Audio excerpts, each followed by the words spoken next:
할렐루야. 예, 한 주간 잘 지내셨습니까? 예, 오늘 선교 보고 때문에 저 12시 5분 정도 됐는데요. 식사 시간이 조금 늦더라도 이해하시기 바랍니다. 오늘 또 귀한 예배 자리에 오신 여러분을 진심으로 환영하고 축복합니다. 오늘 말씀 같이 보도록 하겠습니다. 오늘 본문 말씀 어디였죠? 사무엘하 15장 맞습니다. 그래서 오늘 말씀을 보면요, 다윗의 인생에서 어두운 장면이 계속해서 등장합니다. 이는 다윗의 죄악에 대한 하나님의 징계와 예언의 성취이기도 합니다.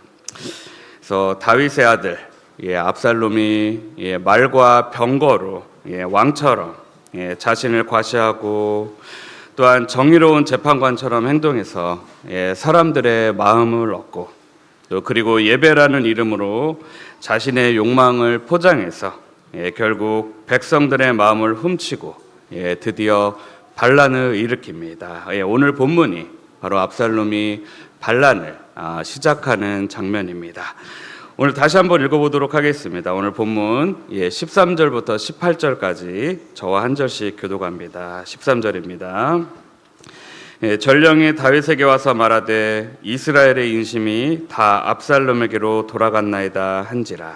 다윗이 예루살렘에 있는 그의 모든 신하들에게 이르되 일어나 도망하자. 그렇지 아니하면 우리 중 한 사람도 압살롬에게서 피하지 못하리라. 빨리 가자. 두렵건대 그가 우리를 급히 따라와 우리를 해하고 칼날로 성읍을 칠까 하노라. 왕의 신하들이 왕께 이르되 우리 주 왕께서 하고자 하시는 대로 우리가 행하리이다. 보소서 당신의 종들이니이다 하더라. 왕이 나아갈 때 그의 가족들을 다 따르게 하고 후궁 10명을 왕에 남겨두어 왕궁을 지키게 하니라.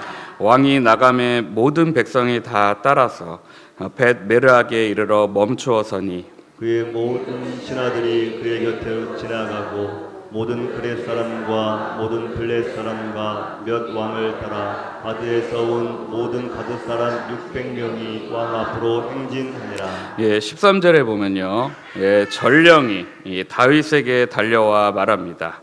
이스라엘의 인심이 다 압살롬에게로 돌아갔나이다. 이 말은요, 단순히 여론이 바뀌었다라는 보고가 아닙니다. 나라가 무너지고 있다라는 소식입니다.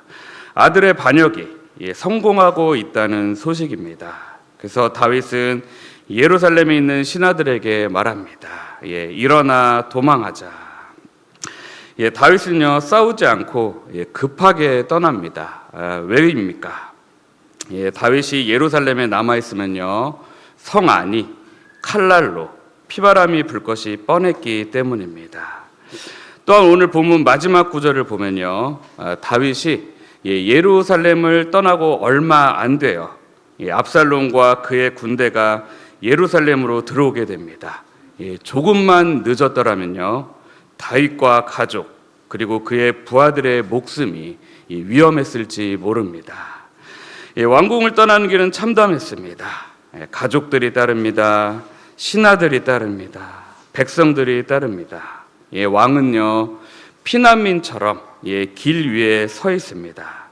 그때 다윗은요, 첫 번째 사람을 만납니다.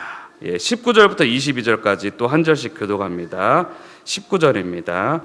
그때 왕이 가드 사람 이때에게 이르러 어찌하여 너도 우리와 함께 가느냐?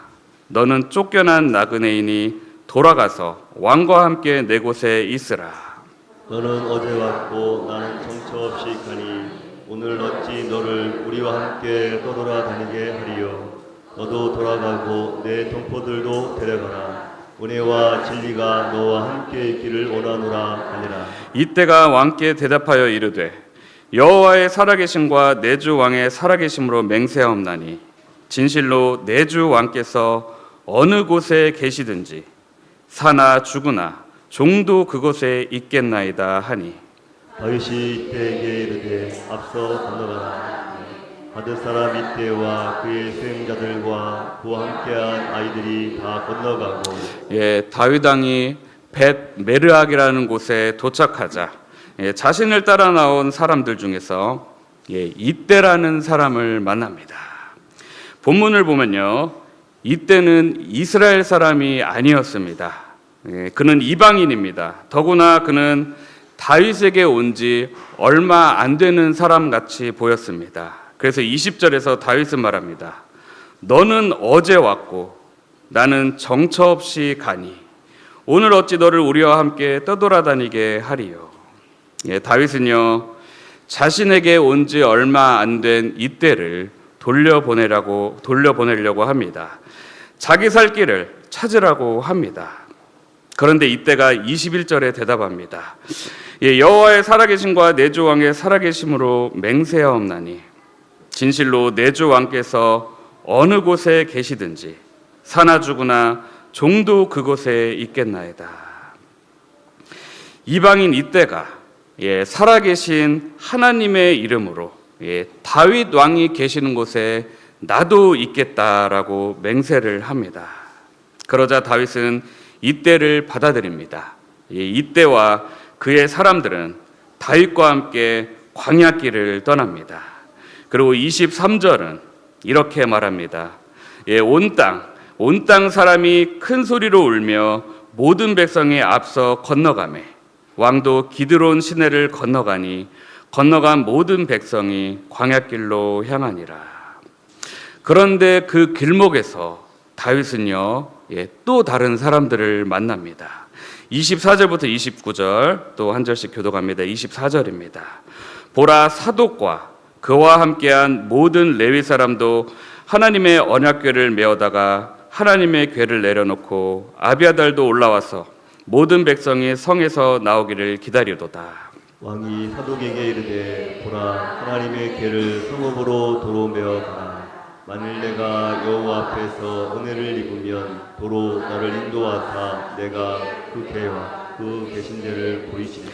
그러나 그가 이와 같이 말씀하시기를 내가 너를 기뻐하지 아니한다 하시면 종이 여기 있사오니 선히 여기시는 대로 내게 행하시옵소서 하리라. 왕이 또 제사장 사독에게 이르되 내가 선견자가 아니면 너는 너희의 두 아들 곧 내 아들 아하스와 아비아달의 아들 요나단을 데리고 평안히 성읍으로 돌아가라.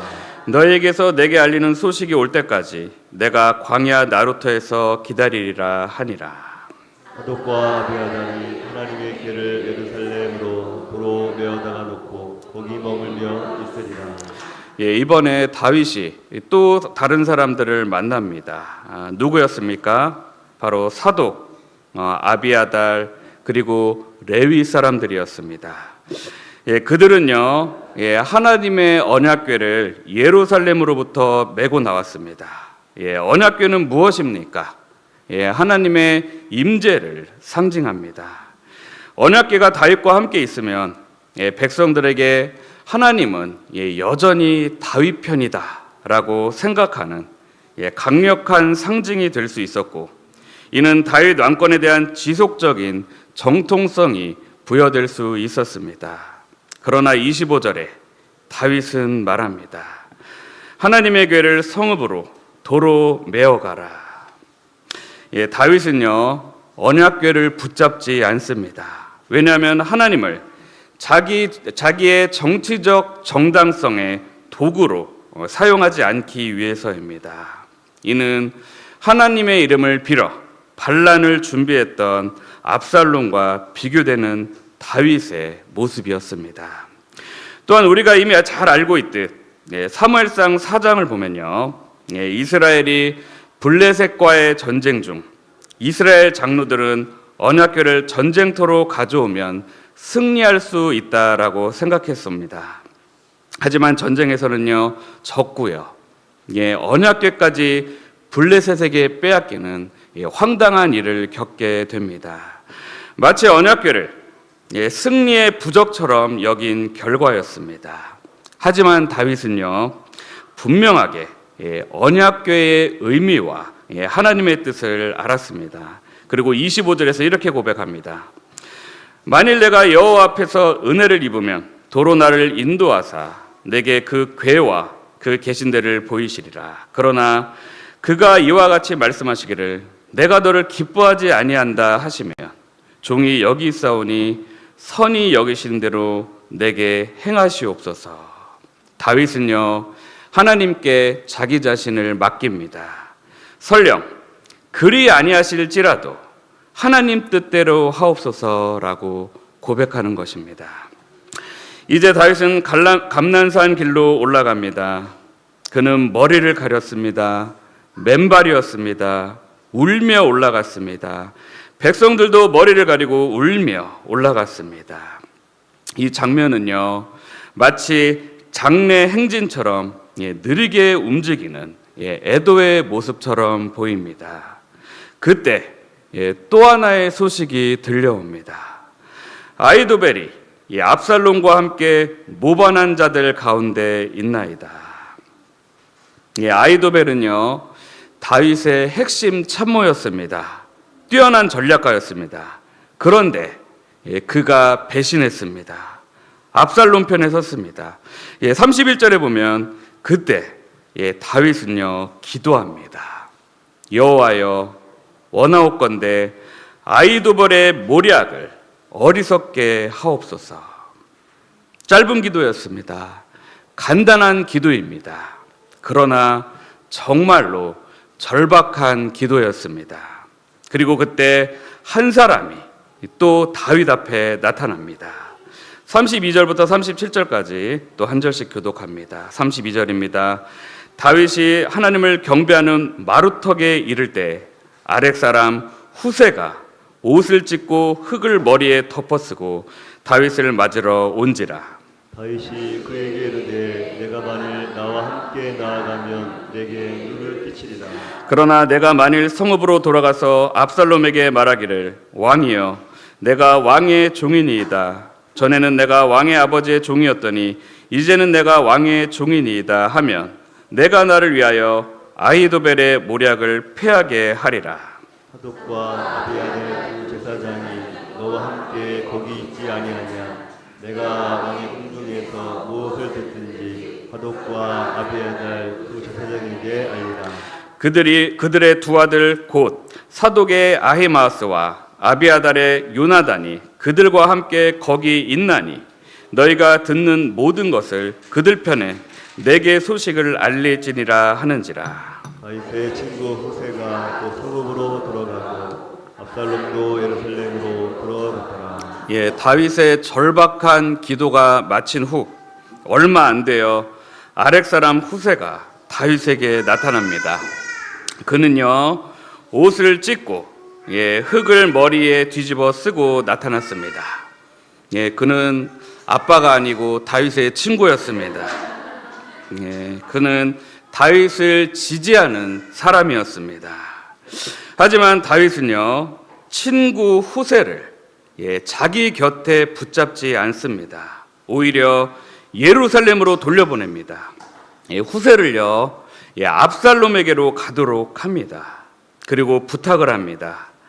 방금 소식을 들었던 배신자 아히도벨이 압살롬을 위해 짜는 모략 전략이 패하게 하도록 부탁을 합니다.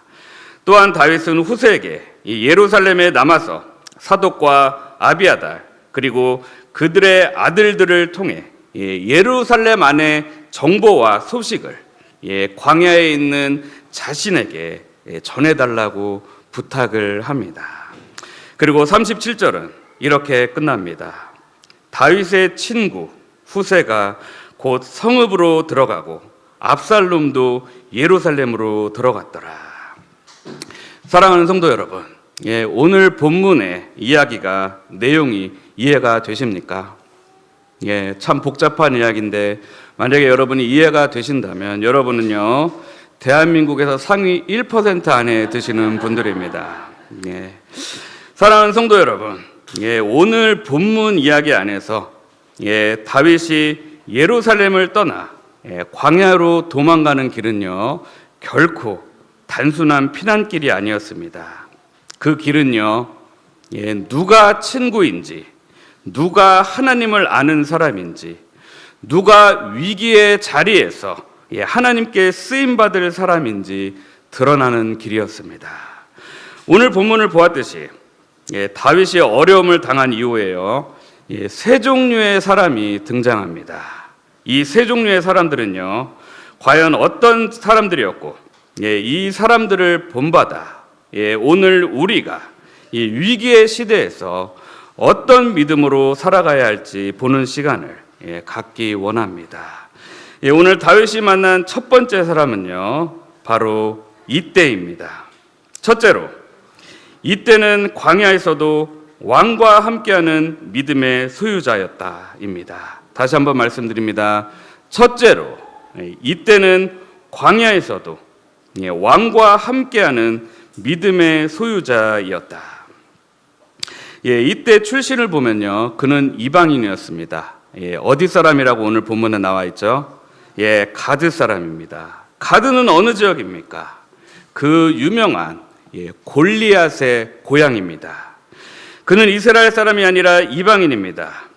다윗과 혈연으로 묶인 사람도 아니고 오랜 세월 다윗과 함께한 사람도 아니었습니다. 얼마 전에 다윗에게 합류한 사람이었습니다. 하지만 다윗은요, 이때를 이용하지 않습니다. 오히려 돌아가라고 합니다. 나를 쫓아오는 것보다 예루살렘에 남아서 압살롬 편에 서는 것이 이때와 그의 사람들에게 더 안전한 길일 수도 있었습니다. 그런데 이때는요, 마치 룻이 그녀의 시어머니 나오미에게 했던 고백처럼 거의 유사한 대답을 합니다. 21절에 뭐라고 말합니까? 여호와의 살아계심과 내 주 왕의 살아계심으로 맹세하옵나니 진실로 내 주 왕께서 어느 곳에 계시든지 사나 죽으나 종도 그곳에 있겠나이다. 이때는요, 다윗과 함께 광야의 길을 걷기로 결정합니다.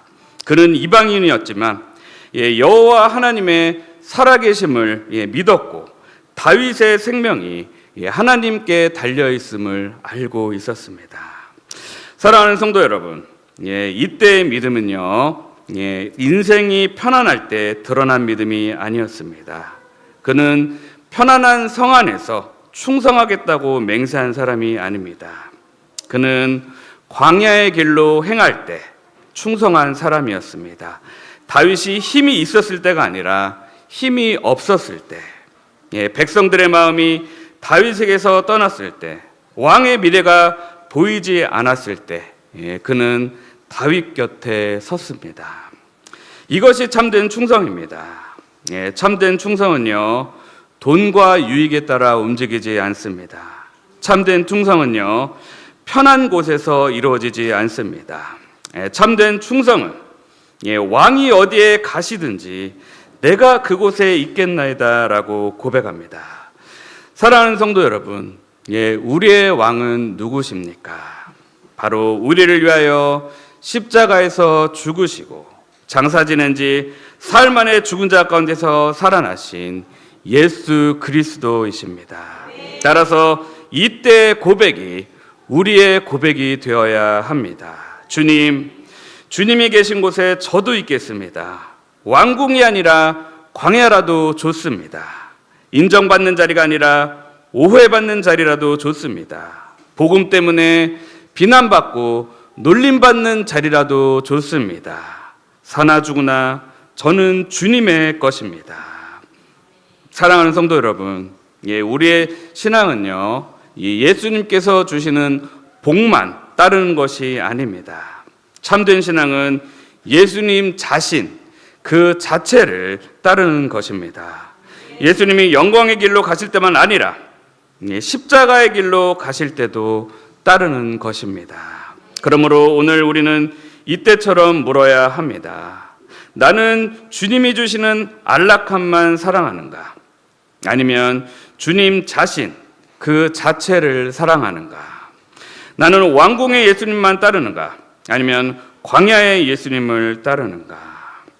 이때는요, 광야에서도 왕과 함께 했습니다.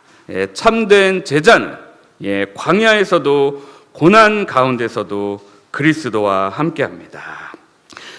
두 번째로 오늘 본문에 등장하는 인물은 누구일까요?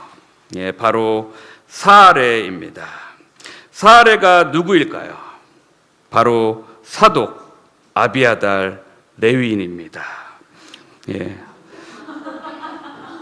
농담한 건데 안 웃으시네요. 바로 둘째로 사독 아비아달 레위인은 하나님을 이용하지 않고 하나님께 상황을 맡기는 예배자들이었다. 다시 한번 말씀드립니다. 사독 아비아달 레위인은 하나님을 이용하지 않고 하나님께 상황을 맡기는 예배자들이었다.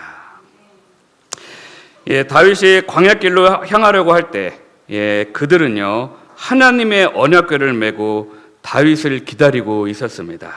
이 장면은 매우 의미심장합니다. 언약궤는요 하나님의 임재를 상징합니다. 하나님께서 이스라엘 가운데 계시고 자기 백성을 돌보신다는 사실을 보여주는 거룩한 상징입니다. 비록 사독 아비아달 레위인들이 전쟁에 직접 참여할 사람도 정치적인 조언을 해줄 사람도 아니지만 하나님을 섬기는 자들로서 다윗에게 하나님께서 임재하신다라는 그 사실을 언약궤를 통해 증거하겠다라고 하는 것입니다. 인간적으로 보면요 다윗은 언약궤를 붙들어야 했습니다. 지금 다윗에게 필요한 것은 정통성입니다. 백성의 마음이 압살롬에게 넘어갔습니다. 이때 언약궤가 다윗과 함께 있으면 사람들에게 이렇게 선포할 수 있습니다. 보라, 하나님이 여전히 내 편이시다. 하나님의 궤가 나와 함께 있다. 그러므로 내가 진짜 왕이다.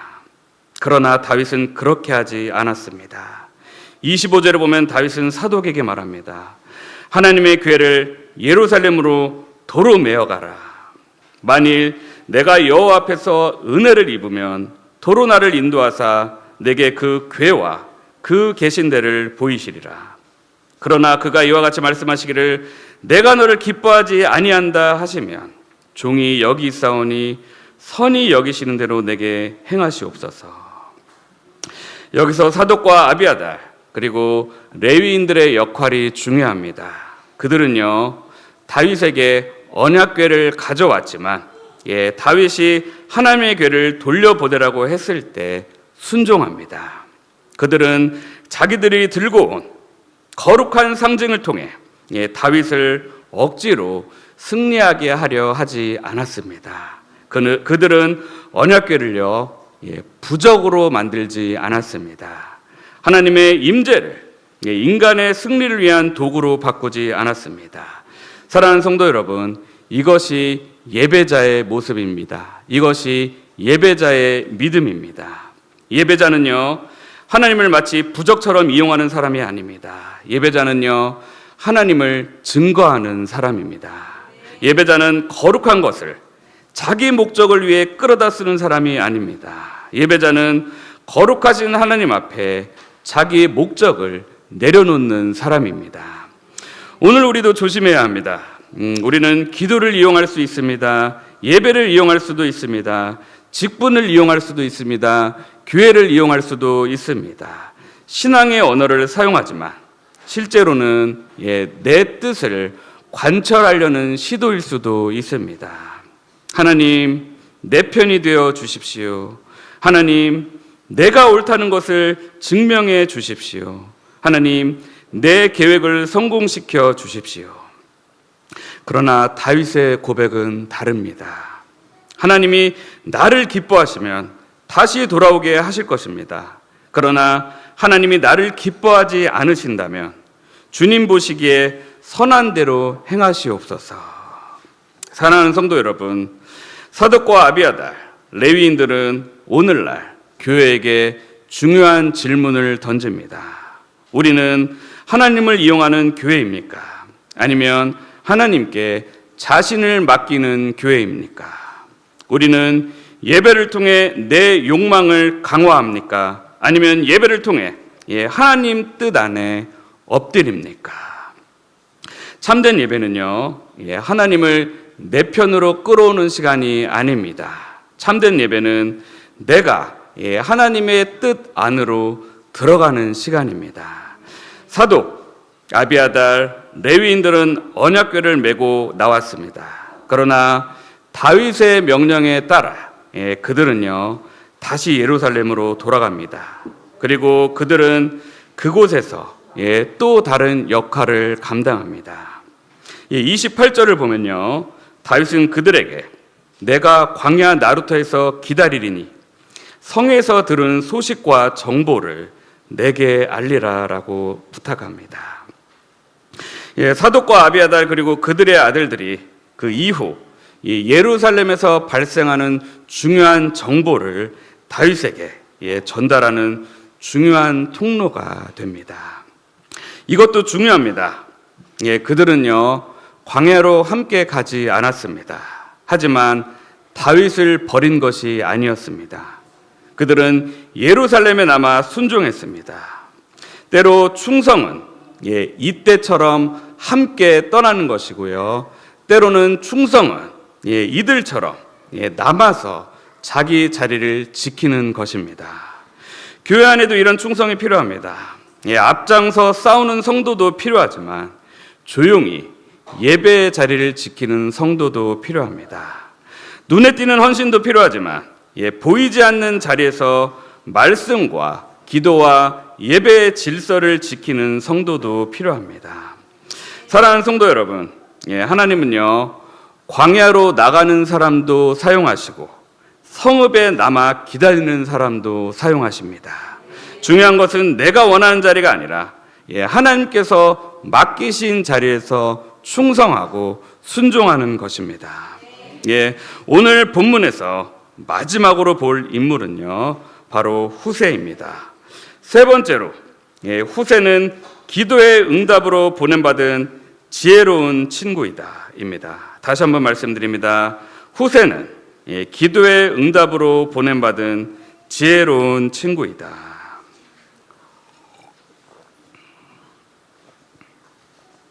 다윗은요 감람산 길을 울며 올라갑니다.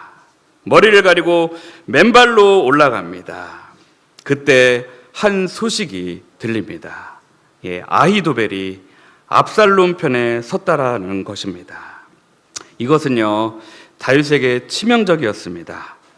아히도벨은 단순한 배신자가 아닙니다. 그는 뛰어난 전략가였습니다. 그의 조언은요 마치 하나님께서 말씀하신 수준으로 여겨질 정도였습니다. 저명한 신학자 유진 피터스는요 다윗이 혼란스럽고 확신이 서지 않을 때마다 아히도벨을 만나 1시간 정도 조언을 구했다라고 말합니다. 그런 모략가 아히도벨이 다윗을 배신하고 압살롬에게 간 것입니다. 31절을 보면 다윗은 그 소식을 듣고 기도합니다. 여호와여 원하옵건대 아히도벨의 모략을 어리석게 하옵소서. 짧은 기도입니다. 그러나 간절하고 절박한 기도였습니다.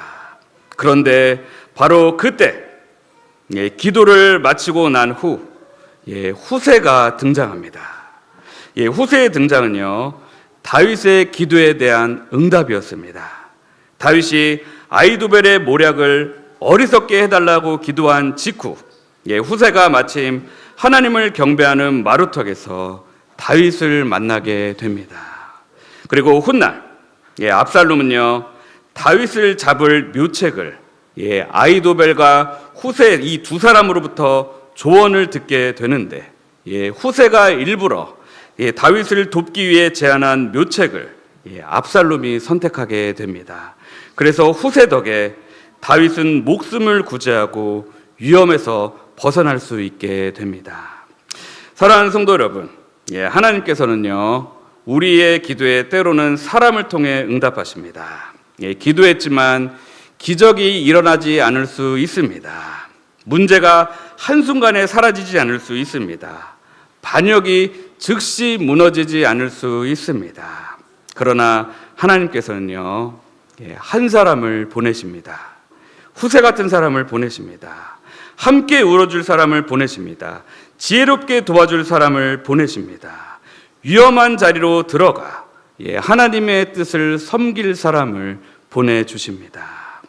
또한 후세의 순종은요, 쉬운 순종이 아닙니다.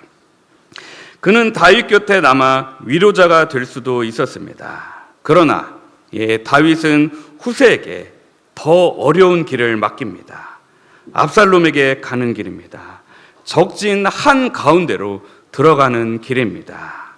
겉으로는 압살롬을 섬기는 것처럼 보이지만 실제로는 하나님의 뜻을 섬기기 위해 아히도벨의 모략을 무너뜨리는 길입니다.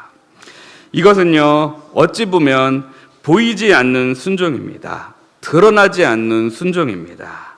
아무도 박수 쳐주지도 않고 알아주지도 않는 헌신일 수도 있습니다. 그러나 사랑하는 성도 여러분, 교회에도 후세 같은 사람이 필요합니다. 늘 앞에 서는 사람만 필요한 것이 아닙니다. 때로는 조용히 들어가야 할 자리로 들어가는 사람이 필요합니다. 드러나지 않아도 하나님의 뜻을 위해 버티는 사람이 필요합니다. 오해받을 수 있어도 맡겨진 사명을 묵묵히 감당하는 사람이 필요합니다. 후세는요, 다윗의 친구였습니다. 그러나 그는 단순히 친구로 머무르지 않았습니다. 그는 기도의 응답으로 보냄받은 사람이 되었습니다. 이것이 우리의 삶에도 필요합니다.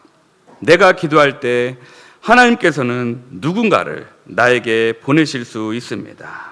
교회가 어려울 때 하나님께서는 누군가를 후세처럼 사용하실 수 있습니다.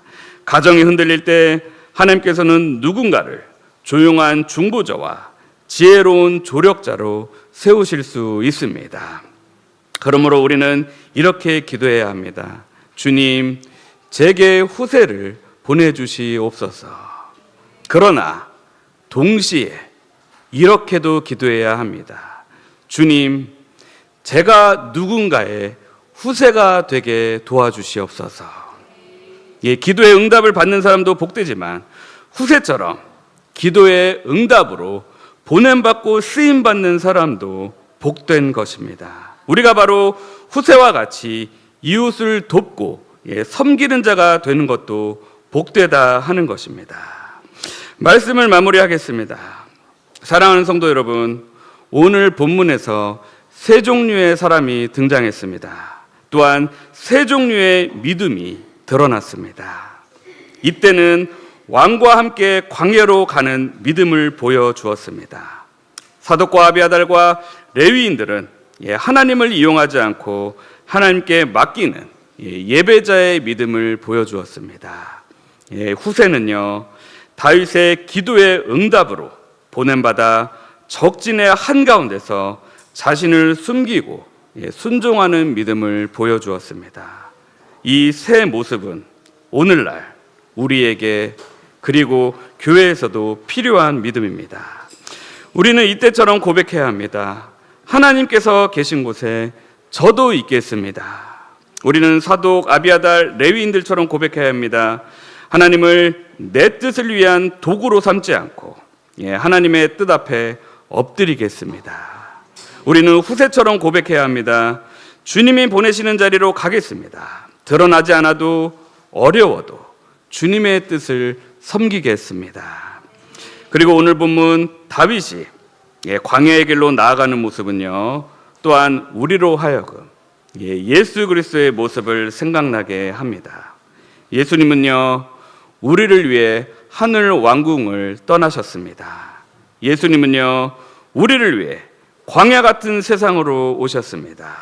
예수님은요, 다윗처럼 기드론 시내를 건너 감람산으로 가셨고 겟세마나에서 내 뜻대로 마옵시고 아버지의 뜻대로 하옵소서라고 기도하셨습니다. 예수님은요, 하나님을 이용하지 않으시고 아버지의 뜻에 자신을 온전히 맡기셨습니다. 그리고 십자가에서 우리를 위해 자기 생명까지 내어주셨습니다. 이렇듯 오늘 본문의 다윗의 모습과 예수 그리스도의 모습은 서로 닮아 보이고 서로 교차가 되어 보입니다. 그러므로 사랑하는 성도 여러분, 오늘 본문을 통해 봤듯이 광야길에서도 왕을 따르시는 여러분이 되시길 바랍니다. 하나님을 이용하지 말고 하나님께 맡기십시오. 기도의 사람이 되십시오. 또한 누군가의 기도 응답으로 쓰임받는 사람이 되십시오. 오늘 말씀에 언급되었던 이때와 사독 아비아달 레위 그리고 후세처럼 우리 인생의 광야길에서도 누가 왕인지 누구의 길을 따라야 하는지 확신하고 또한 하나님께 인생길을 맡기고 기도의 사람이 되는 여러분이 되시길 바랍니다. 오직 하나님께서 나의 왕이 되시고 평생에 예수 그리스도의 길을 따르고 기도하며 나의 인생과 나의 가정과 우리 이웃과 우리 교회를 온전히 하나님께 내어드리고 순종과 충성하는 여러분과 우리 교회가 되길 예수님의 이름으로 축원합니다. 이 시간 함께 기도하겠습니다. 이 시간 이렇게 기도했으면 좋겠습니다. 주님, 우리에게 이때와 같은 충성을 주옵소서. 형편이 좋을 때만 주님을 따르는 사람이 아니라 광야의 길에서도 주님과 함께하는 자가 되게 하옵소서. 주님, 우리에게 사독과 아비아달과 레위인들 같은 예배자의 마음을 주옵소서. 하나님을 내 편으로 끌어오려 하지 않고 내가 하나님 뜻 안으로 들어가는 믿음의 사람이 되게 하옵소서. 주님, 우리에게 후세와 같은 순종을 주옵소서. 누군가의 기도의 응답으로 보냄받는 사람이 되게 하시고 교회와 가정과 공동체가 평안할 때보다 어려울 때 오히려 더 묵묵히 그리고 조용히 충성하는 자가 되게 하옵소서. 이 시간 다 같이 기도했으면 좋겠습니다. 기도하겠습니다. 주님, 오늘 본문을 통하여 하나님 세 종류의 사람이 등장합니다. 세 종류의 믿음을 보았습니다. 하나님, 정말로 우리에게 이때와 같은 충성을 주시옵소서. 우리가 이때처럼 충성하게 하옵소서.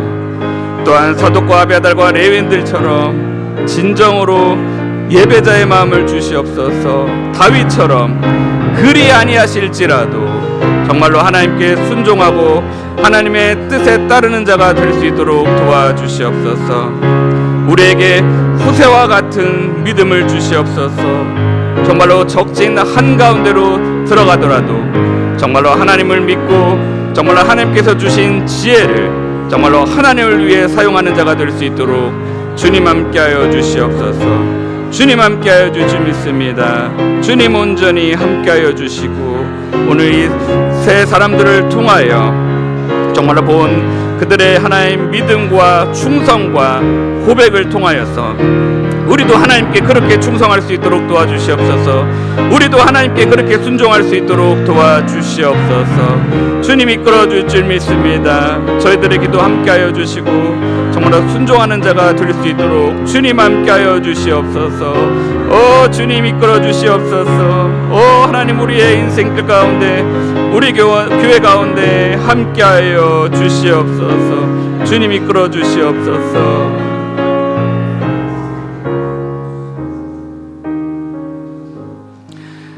하나님, 그렇습니다.